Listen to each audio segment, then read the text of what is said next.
I feel like you can't blame us because the ones that are not players are just dead ass boring. Like, what is this strange correlation? Like, the more player the guy, the more fun he is. Like, he's fun, he has a personality. And then the more, like, kind and, like, respectful the guy, like, the more boring he, like, personality is not there, it's missing. All that therapy, all that therapy, all that yoga, all that meditation to center around peace.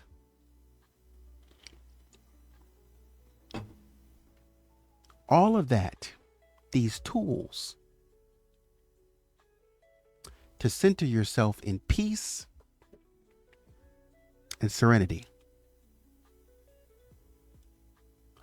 I was thinking about the song the other day.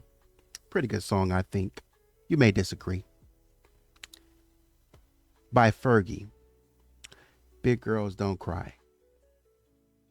I think it's a cool song. I listen to it every now and again. I was thinking, I don't know why. I was just, doing whatever work I had to do. And she said this line, basically, big girls don't cry. I hope you know this has nothing to do with you. So it's clearly some sort of breakup. You know, I need to be with myself and myself and I. I got to get a move on with my life. It's time for me to be a big girl now. Big girls don't cry. So basically, I can't keep crying over you. And she said, I need to be with myself in something like center clarity, peace, and serenity. I need to be with myself. I need to sit with myself. So there's like this desire constantly that we hear women like this talk about in wanting to center themselves and find peace. And I know you already caught it. I know you've already caught it. Baby,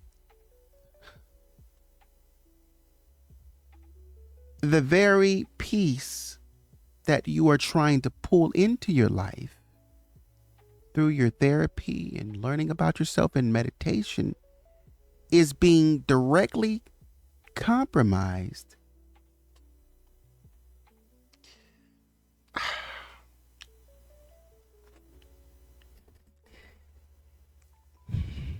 Think with your brain. Think just for 2 seconds. Just think with your brain.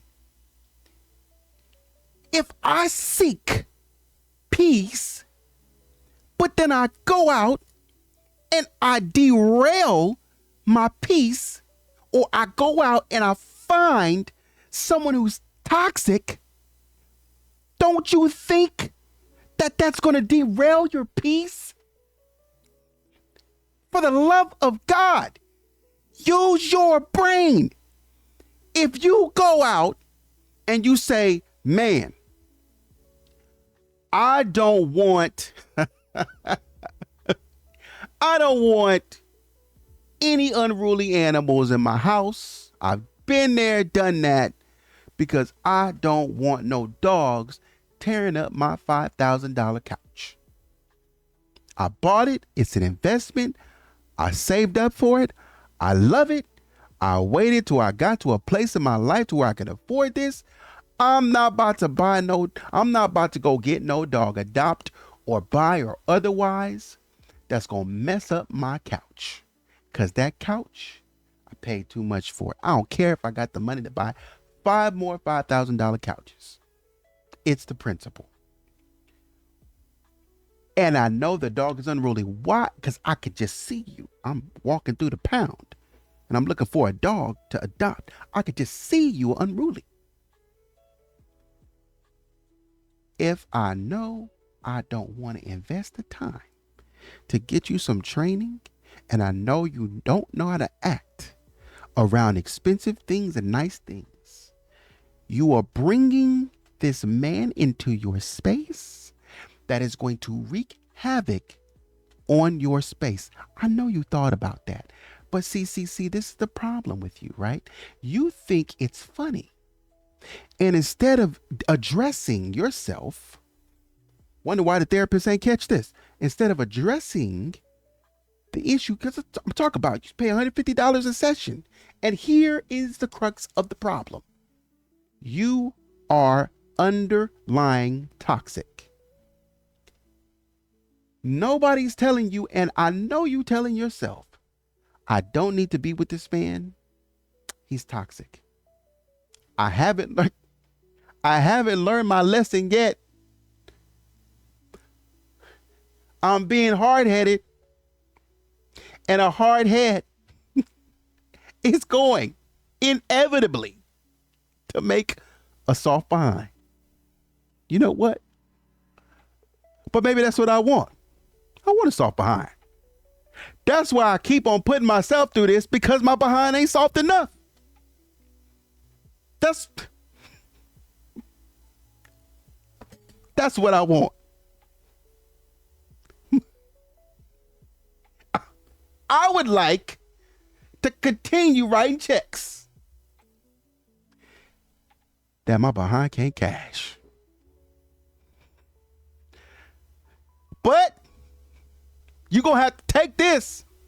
You're going to have to take all these L's, because I'm going to keep writing these checks. Unwavering. I'm going to keep on writing them. So you better get ready. Girl, go heal. If all that you are attracted to is toxicity, you have a problem. The problem is you. You're going to get in a relationship with any man, toxic or healed or good or otherwise, and they all going to fail. Because, and you're going to go, I'm telling you right now, you're going to find a toxic man that you're going to get married to, and y'all either going to get divorced in 6 months, or y'all going to fight like cats and dogs. Y'all going to have a baby, and it's going to make it worse. And y'all going to go 15 years before you say, girl, I'm just through with him.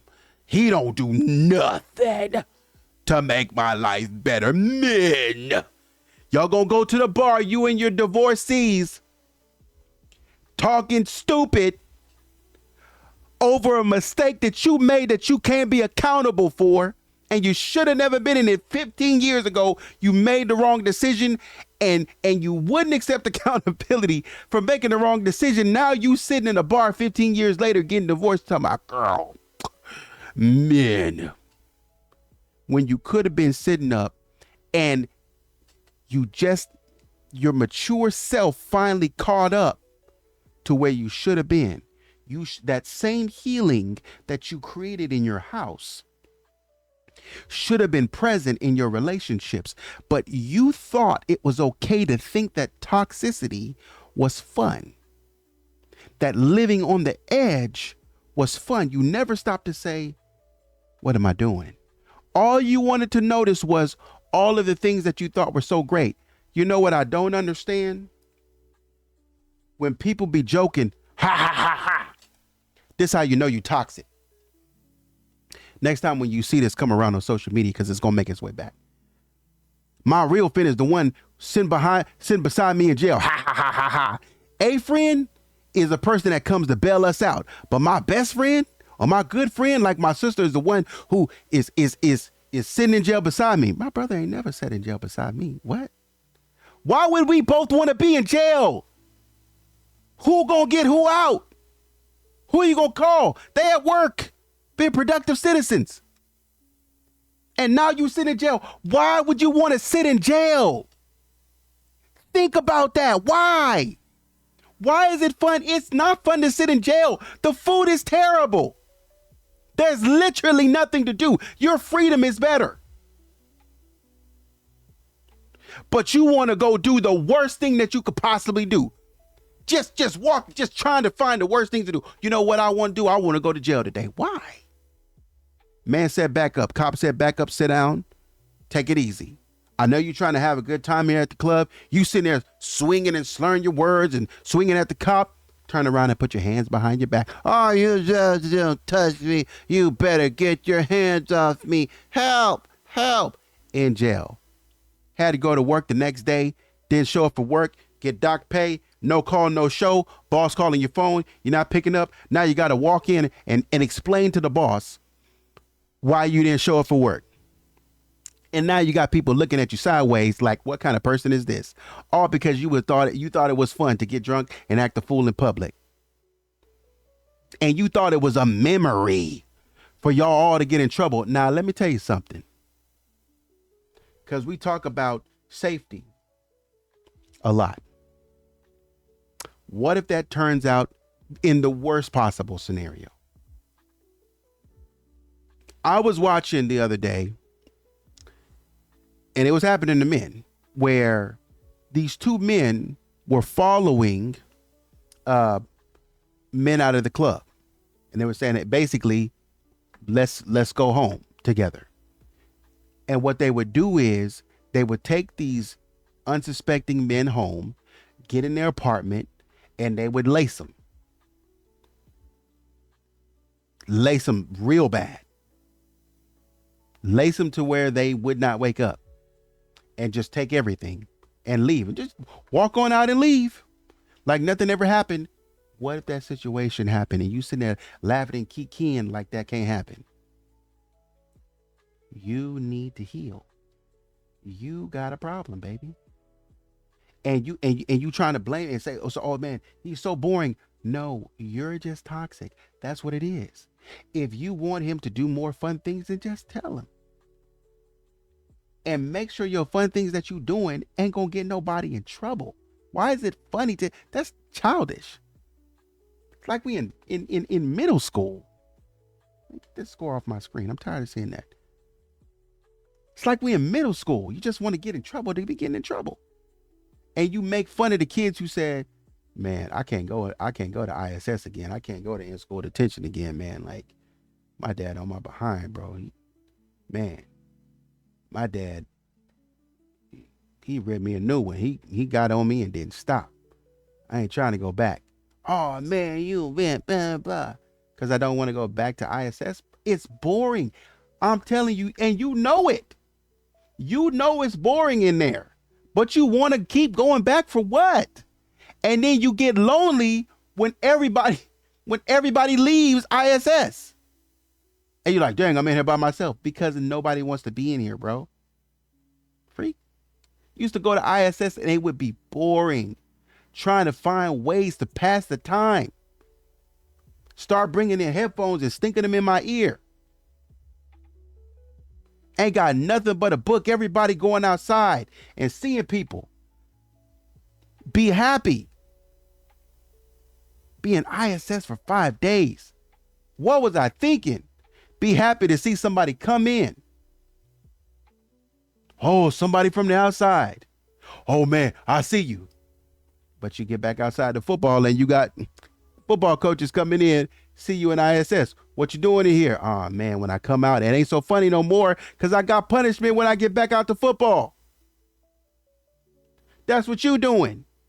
You think it's funny, but when you realize the consequences and the error of your ways, then it's not going to be funny no more, man. Talking stupid. Just waking up every single day finding stupid things to talk about. Man, let me know what you think in the comments. Like, share, subscribe. Until next time, take it easy.